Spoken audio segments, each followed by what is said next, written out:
জ্বলছে আগুন, পুড়ছে বিস্তীর্ণ বনভূমি, কোথাও কালো ধোঁয়ায় আচ্ছন্ন কয়েক কিলোমিটার এলাকা। আগুনের লেলিহান শিখা বনভূমি ছাড়িয়ে প্রবেশ করছে লোকালয়ে। পুড়ছে ফসলি জমি, গবাদি পশুর খামার সহ বিভিন্ন অঞ্চলের বাড়িঘর। চলমান দাবানল মোকাবিলায় মঙ্গলবার সবচেয়ে কঠিন দিন পার করেছে পর্তুগাল। কয়েক হাজার দমকল কর্মীর নিরলস চেষ্টায়ও পুরোপুরি নিয়ন্ত্রণে আনা যায়নি গন্ধমার, পেনামাকর, ইদানা নৌবা, পন্তে দা বার্কা, পন্তে দে লিমা ও এরোকার দাবানল।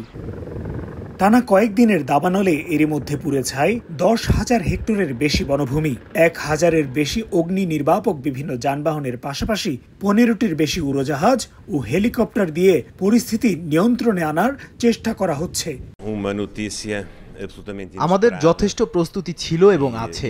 আমরা একটা কঠিন পরিস্থিতির মধ্য দিয়ে যাচ্ছি। এটা আমাদের সবার লড়াই এবং আমাদের ধৈর্যের সঙ্গে এই পরিস্থিতি মোকাবিলা করতে হবে। ভয়াবহ দাবানলে বিপর্যস্ত বুলগেরিয়াও।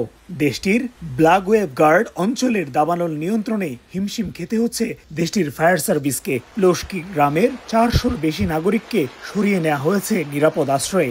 বুলগেরিয়াতেও এরই মধ্যে পুড়ে ছাই হয়েছে 10,000 হেক্টরের বেশি জায়গা।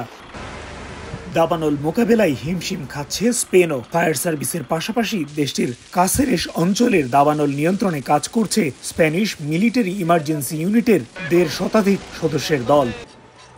তারিকুল হাসান আশিক, সময় সংবাদ, পর্তুগাল।